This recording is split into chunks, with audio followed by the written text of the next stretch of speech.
నమస్కారం ప్రసాద్. నమస్తే sir. So చూస్తుండగానే డైరెక్టర్ అయిపోయారు, ప్రొడ్యూసర్ అయిపోయారు సార్. రారాజు చాలా ఎక్స్పెరిమెంటల్ ఫిల్ము. దాని గురించి టీజర్ అవి చూశాను. సార్ సార్ ముఖ్యంగా మహతి సినిమాలో నాకు వేషం ఇచ్చినందుకు కృతజ్ఞతలు. మీరు నటించినందుకు నేను అయ్యయ్యో, నాకు ఒక డైరెక్ట్గా ఒక క్వశ్చన్ అడుగుతాను, చెప్పండి. చాలామంది కొత్త డైరెక్టర్లు తమే రాసుకొని, తమే స్క్రిప్ట్ రాసుకొని, తమే కథ రాసుకొని, తమే ఆహా ఓహో అనుకొని తమే రిలీజ్ చేస్తున్నారు కదా ఈ మధ్య చాలామంది. సార్ మా రోజుల్లో మేము కోదండరామరెడ్డి, రాఘవేంద్రరావు వాళ్ళ దగ్గర పనిచేసేటప్పుడు మాకు స్టోరీ రైటర్ ఉండేవాడు, ఒక స్క్రీన్ ప్లే రైటర్ ఉండేవాడు, ఒక డైలాగ్ రైటర్ ఉండేవాడు, తర్వాత దర్శకుడు వాటిలో ఏది బెస్టో తీసుకునేవాడు. ఏది బెటర్ అంటారు? రెండు ఓకేనా లేకపోతే? రెండు ఓకే సార్. అప్పటికే అదే అద్భుతం, ఇప్పటికి ఇది అద్భుతం సార్. ఓకే సార్, నా ఒపీనియన్ ఏంటంటే, ఇప్పుడు తను రాసుకున్న దాన్ని తను చెప్పగలడమైనా, తను తీయగలడమైనా బాగా తీస్తాడని ఒక చిన్న ఒపీనియన్ సార్. ఇప్పుడు వేరే వాళ్ళని మెప్పించి వాళ్ళతోటి తీసే కాకుండా నేను రాసుకున్న కథని నేను ఇమాజిన్ చేసుకుంటూ రాసుకోగలను. నేను చెప్పే విధానంలో మీలాంటి వాళ్ళకి నేను సార్ ఇలా ఉంటుంది ఇలా ఉంటుందని నేను చెప్పగలను. తీసేటప్పుడు కూడా అదే పాయింట్ ఆఫ్ వ్యూలో తీయగలను అని ఒక బలమైన నమ్మకం సార్. ఇప్పుడు ఈ త్రివిక్రమ్ శ్రీనివాస్ లేకపోతే రామ్ గోపాల్ వీళ్ళందరూ వాళ్ళే కథలు రాసుకొని, వాళ్ళే డైలాగ్స్ అవి చూసుకొని, ఎవరైనా అసిస్టెంట్ ఉంటే అసిస్టెంట్ని పెట్టుకొని వాళ్ళే చేసుకొని వాళ్ళే సక్సెస్ చేస్తున్నారు కదా. మీరు కూడా ఆ కోవలోకి వస్తున్నారు అట్లయితే. అంతే సార్. నేను రాసుకున్న కథని నేను తీయగలిగితేనే బాగుంటుందని అభిప్రాయం సార్. ఏం చదువుకున్నారు మీరు? సార్ నేను MBA చేశాను సార్. MBA చేశాను సార్. MBA, very good. మీ బ్యాక్గ్రౌండ్ అది బాగుందండి ఫైనాన్షియల్గా? పర్లేదండి. సో మీరు 4 ఫిల్మ్స్ 3 ఫిల్మ్స్ ఇప్పుడు ఆల్రెడీ అండర్ ప్రొడక్షన్ ఉంది. అవును సార్. సాధారణంగా రామానాయుడు వాళ్ళు అలా చేస్తూ ఉంటారు, 4-5 ఫిల్మ్స్ ఒకసారి చేస్తూ ఉంటారు. సార్ మీరు ఫస్ట్ బిగినింగే ఇన్ని ఫిల్మ్స్ చేసుకొని ఇంత ఫైనాన్షియల్ కన్స్ట్రైంట్ సార్ అలా చేస్తున్నారు. ఏంటి మీ ఉద్దేశం? మీరు బిజినెస్ మ్యాన్ అన్నారు కాబట్టి చెప్తున్నాను. అవును సార్, బిజినెస్ మ్యాన్ అన్నాను కాబట్టి అన్నిట్లలో ఒక different fruits in one basket అన్న టైప్లో సార్. ఏం లేదు సార్, యాక్చువల్గా మేము మాతృ మూవీతో ప్రొడక్షన్లోకి వచ్చాం సార్. మాతృ మూవీ ప్రొడక్షన్ చేస్తూ ఉండగానే ఈ రారాజా అనే ఐడియా వచ్చింది. దాంతో మాతృ షూటింగ్ కంప్లీట్ అవ్వకముందే రారాజా షూటింగ్ కంప్లీట్ చేశాం సార్. ఆ తర్వాత అన్ఎక్స్పెక్టెడ్గా మన సుహాసిని గారికి స్టోరీ చెప్పడం, వారు ఇమీడియట్గా డేట్లు ఇవ్వడం, వాళ్ళు డేట్లు ఇచ్చినాక ఇంకా పెండింగ్ చేయొద్దని చెప్పేసి ఇమీడియట్గా షూటింగ్ స్టార్ట్ చేయటం, మధ్యలో మిమ్మల్ని కలిసి మీకు చెప్పడం, ఇమీడియట్గా షూటింగ్ కంప్లీట్ చేశాను సార్. అది షూటింగ్ మొత్తం కంప్లీట్ అయిపోయింది సార్. మాది కూడా రారాజు నేను నాకు స్టోరీ తెలుసు సార్, చాలా డిఫరెంట్ కాన్సెప్ట్ అని విన్నాను. ఏంటి అసలు దాని గురించి కొంచెం చెప్పండి. భార్యాభర్తల మధ్య జరిగే కాన్సెప్ట్ సార్. మధ్యలో ఒక పర్సన్ ఎంటర్ అయితే ఎలా ఉంటుంది, తర్వాత ఆలోచన లేకుండా ముందుకు వెళ్ళిపోతే పరిస్థితులు ఏంటి, ఇది స్టోరీ. అంతే సార్. డిఫరెంట్ అంటే మొహాలు చూపించకుండా ఉంటాం. అవును సార్. ఏంటి అదేంటి అది ఎట్లా అంటే అసలు ఎంటైర్ మూవీలో 26 క్యారెక్టర్స్ చేశారు సార్. ఓకే, 26 క్యారెక్టర్స్ ఎవరి ఫేస్ కూడా కనిపించదు సార్.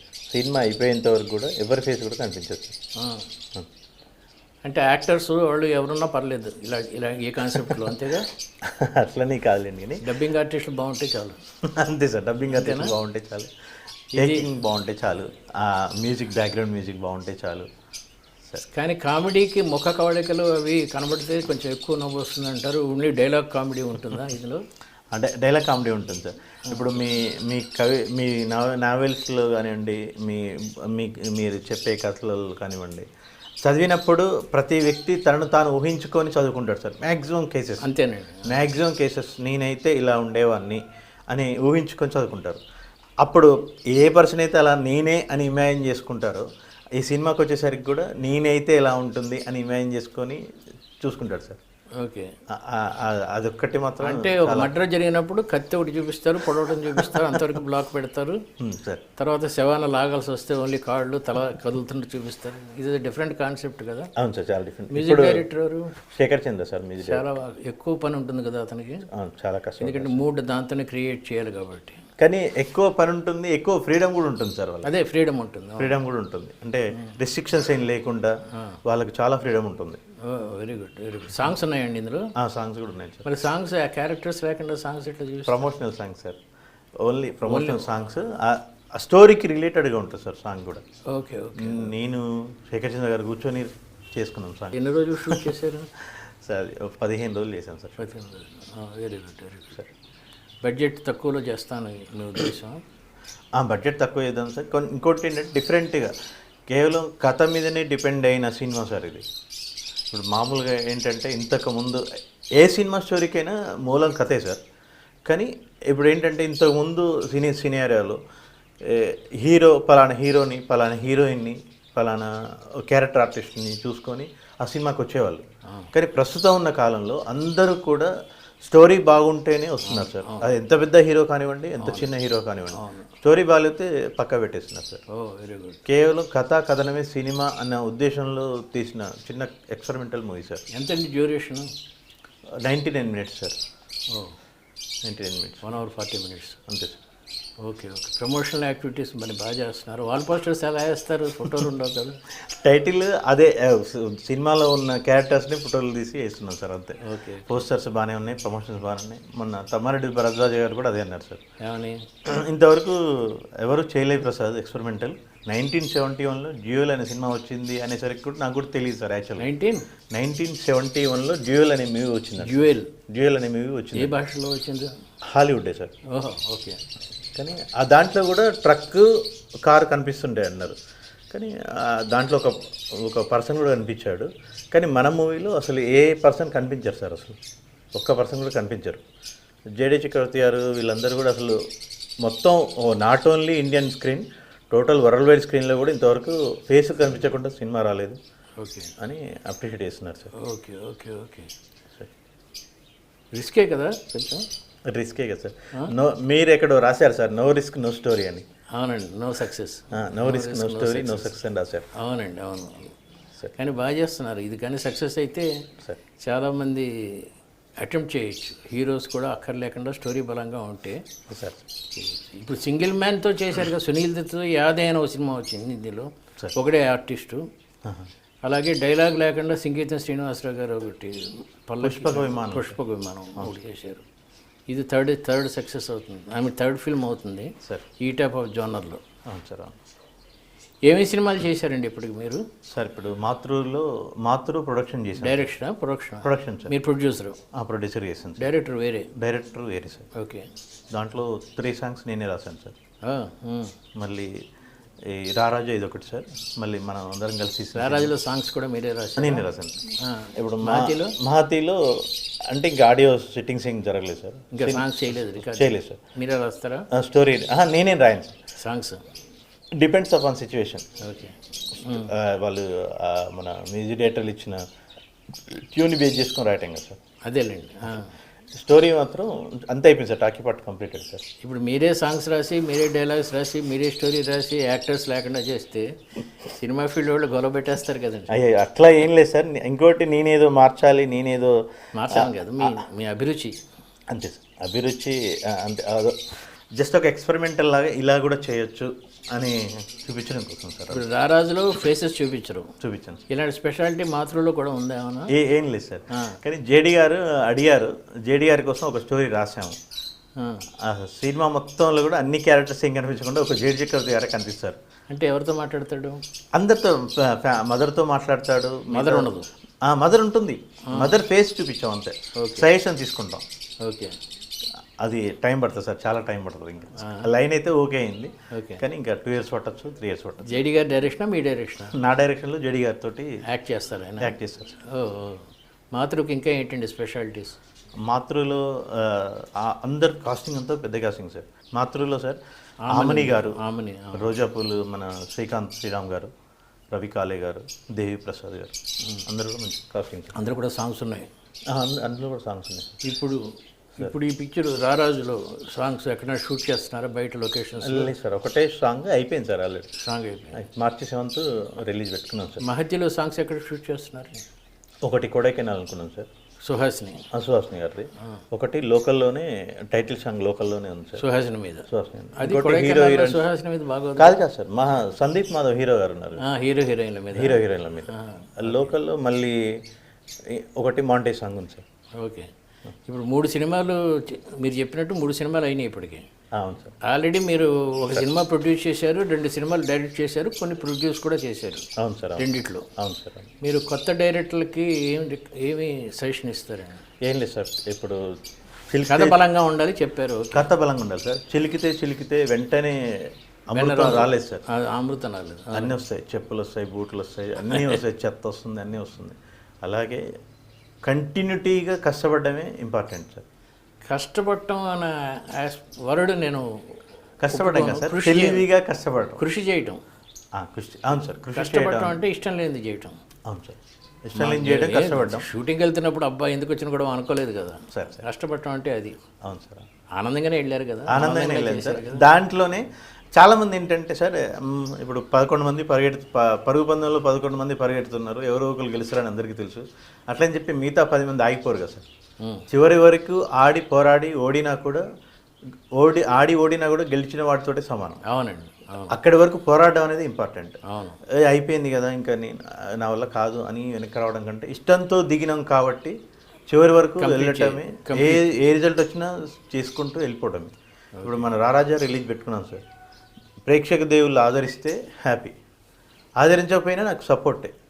సరే, మనం సినిమా ఇండస్ట్రీలో ఉన్నాము, మనం ఒక సినిమా రాసుకున్నాము, తీసాము, బయట ప్రజెంట్ చేయగలిగాము, అది అక్కడ వరకు చాలా హ్యాపీ సార్. చాలు. రిలీజ్ అయితే సగం అంతే, డెలివరీ అయిపోయినట్టు. అంతే కదా సార్. కృషి చేయడం, మీరు అన్నట్టుగా కృషి చేయడం అనేది చాలు, అంతే సార్. ఇప్పుడు రారాజు ఫస్ట్ రిలీజ్ అండి నా ఈ 3 సినిమాల్లో. అవును సార్, రారాజా ఫస్ట్ రిలీజ్ సార్.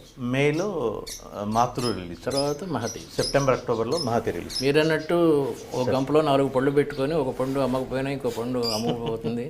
ఈ డబ్బులు మంచి కాన్సెప్ట్. ప్రొడ్యూసర్లకు ఏమైనా ఇలాంటి సలహా ఏమైనా ఇస్తారా? ప్రొడ్యూసర్లకు సలహా ఇచ్చేంత పెద్దవాడిని కాదు. మీరు 4 ఫిల్మ్స్ చేసిన ప్రొడ్యూసర్ ఒకటేసారి ఫస్ట్ 4 ఫిల్మ్స్ చేసినప్పుడు నాకు తెలిసినంతలో సినిమా చరిత్రలో ఎవరు లేరండి. లేరు, ఒప్పుకుంటారు కదా, ఎవరు లేరు నాకు తెలిసినట్టు. 4 ఫిల్మ్స్ చేసేవాళ్ళు ఇప్పుడు అరవింద్, రామనాయుడు వాళ్ళు చేసి ఉంటే ఇప్పుడు చేసి ఉంటారు. కానీ ఫస్ట్ స్టార్ట్ చేయటమే ఏదో కొంచెం డబ్బులు పట్టుకొచ్చి ఒక పిక్చర్ చేసి హిట్ అయ్యి ప్రొడ్యూసర్ అలాంటి వాళ్ళు ఉన్నారు. కానీ 4 ఫిల్మ్స్ ఒకటేసారి చేసిన వాళ్ళు మీరు ఒక్కరే నాకు తెలిసినంతలో. ఆ అనుభవంతో ఏమైనా కష్టాలు పడ్డారా ఫైనాన్షియల్గా? రాత్రి వడ్డీలు లేక మా పెద్ద నాకు తెలిసిన పెద్ద ప్రొడ్యూసర్స్ చాలా కష్టపడ్డారు ఒక స్టేజ్లో. అలాగే ఏమైనా కష్టాలు పడ్డారా? ప్రొడ్యూసర్కి ఏమి ఇస్తారు మీ అనుభవంతో? కష్టాలు చాలా పడ్డాను సార్. టోటల్గా మాకు నా ఫ్యామిలీ సపోర్ట్ బాగుంది సార్. మా అమ్మగారు, నాన్నగారు, మా మామయ్యలు వాళ్ళందరూ బిజినెస్లో, అందరు బిజినెస్ ఉన్నారు. వాళ్ళ సపోర్ట్, మోరల్ సపోర్ట్ బాగుంది సార్ నాకు. ఓకే. నేను సలహా ఏం కాదులేండి, కానీ నేను ప్రొడ్యూసర్లు వాళ్ళకి నాకు అర్థమైన విషయం ఏంటంటే సార్, ప్రజెంట్ ఉన్న సిచ్యువేషన్లో ప్రొడ్యూసర్ని బ్లేమ్ చేస్తున్నారు చాలామంది ఇండస్ట్రీలో. దీనికి ఇప్పుడు ప్రొడ్యూసర్ అనేవాడు ఏదైనా ఉందంటే ఆయన ఓన్లీ ఎంజాయ్మెంట్కి అనే ఫీల్ సార్. నేను ఓపెన్ చెప్తున్నాను, కొంతమంది ఉన్నారండి అలా చేసి బ్లేమ్ చేసి వదిలిపెట్టడం తప్ప ఎక్కడ ఏం లేదు సార్. యాక్చువల్గా ఏంటంటే ఇంతమందికి ఫుడ్ పెడుతూ, ఇన్ని కుటుంబాలని పోషిస్తూ, లైఫ్ని, ఫ్యామిలీస్ని అన్ని రకాలుగా సాక్రిఫైస్ చేస్తూ ఉన్నా కూడా సార్, ఇప్పుడు మనం మాట్లాడుకుందాం సార్, ఒక 10 సినిమాలు తీసుకుంటే డైరెక్టర్ పేర్లు తెలుసు, హీరోల పేరు తెలుసు, ప్రొడ్యూసర్ల పేర్లు ఎంతమంది తెలుసు సార్? ఆడియన్స్ తెలియదు. టోటల్గా దీనికి మూలం ప్రొడ్యూసరే కదా సార్. అవునండి. అదొక్కటి కోల్పోతున్నాను, చిన్న బాధ ఉంది సార్, అంతే. దానికి ఏం చేయాలి మరి? ఏం లేదు సార్, ఇప్పుడు డెసిషన్ కూడా అవతల చేతిలోనే వెళ్ళిపోతుంది. మీరు న్యాచురల్లీ పెద్ద హీరోలు అయితే అసలు వాళ్ళ చేతిలో అదొక్కటి కొంచెం నాకు కొంచెం ఇబ్బందికరంగా అనిపిస్తుంది. కానీ వాళ్ళకి మనం చెప్పేంత లేదు కదా సార్, నేను బాధ చెప్తున్నాను అంతే. ఇప్పుడు మీరు అన్నారు సార్, ఇంత పుస్తకంలో తన జీవిత చరిత్ర రాసే పెన్ను వేరే వాడి చేతిలో పెట్టొద్దు, స్క్రీన్ ప్లే ఇంకోటి చేతిలో పెట్టొద్దని రాశాను. అవును, కరెక్టే. ఇంకోటి చేతిలో పెట్టొద్దు. అవును. అలాగే మనం ఇప్పుడు తీసుకోవాల్సింది ఫైనల్ స్టోరీ, నచ్చాల్సింది ప్రొడ్యూసర్ సార్. ఫస్ట్ సినిమా తీయాలంటే అక్కడి నుంచి తను నచ్చిన స్టోరీని ఇన్వెస్ట్మెంట్ చేయడానికి రెడీ అయిన ప్రొడ్యూసర్ మిగతా విషయం డెసిషన్ తీసుకొచ్చేసరికి నీరు గారిపోతున్నారు. అదొక్కటి కొంచెం నాకు బాధ అనిపించేది. దర్శకుడు డామినేషన్ కూడా ఎక్కువ ఉంటుందండి. హీరో డామినేషన్, పెద్ద హీరోలు అయితే హీరో డామినేషన్. అదే అంటున్నాను సార్, స్టోరీ ఫైనలైజ్ చేసి డబ్బులు పెట్టడానికి రెడీ అయిన ప్రొడ్యూసర్ రిమైనింగ్ డెసిషన్ తీసుకోలేకపోతున్నాడు అనేది కొంచెం బాధ సార్. అవును. ఇప్పుడు మీకు ఈ 3 సినిమాల్లో అది ఆ ప్రాబ్లమే వచ్చిండదు. మీరే హీరో, మీరే అయ్యారు పెళ్ళికొడుకు అయ్యారు అన్నట్టు మీరే చేస్తున్నారు కాబట్టి ఫిల్మ్. బట్ మహతిలో చేసినప్పుడు నాకు వచ్చిన అనుభవం ఏంటంటే, నేను షూటింగ్ అయిపోగానే ఆ కవర్ తీసుకొచ్చి ఇవ్వటం, మామూలు రెమ్యునరేషన్ కొంచెం ఎక్కువ చెప్పినా మీరు బేరం ఆడకుండా ఓకే అంటాం. ముఖ్యంగా కారు ఎక్కుతూ ఉండగా కవర్ తీసుకొచ్చి డబ్బింగ్ వరకు కూడా ఆకుండా చేయటం, మీరన్నట్టు యూఆర్ ఎ గుడ్ ప్రొడ్యూసర్ అండి. Thank you so much. లేదు సార్, అంటే నేను మీ గురించి చెప్పాలంటే ఇంకా మీరు నాకు చెప్తే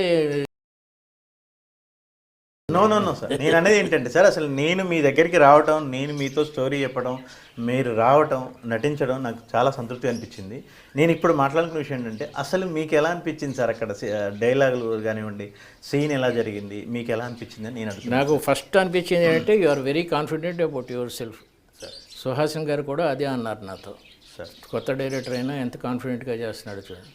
సార్ షార్ట్ డివిజన్లో ఏవి కన్ఫ్యూజన్ లేకపోవడం, సార్ ఎవరి షాట్లు ముందు తీయాలి, ఎవరి షాట్లు తర్వాత తీయాలి, సుహాసిని గారిని ఎప్పుడు క్యారవాన్కి పంపించేయాలి, నాతో ఎక్కడ చేయాలి అంటే, అలాంటి అలవాటు ఉన్న డైరెక్టర్లు బాపు గారు ఒకరు, సార్ రాఘవేంద్రరావు గారు ఒకరు, సార్ వాళ్ళలో చూశానండి. మళ్ళీ మీలో చూస్తున్నాను. Thank you sir, thank you so much. ఎలా చేయాలి, ఏ సీన్ తర్వాత ఏ షాట్ తర్వాత ఏ షాట్ తీయాలి.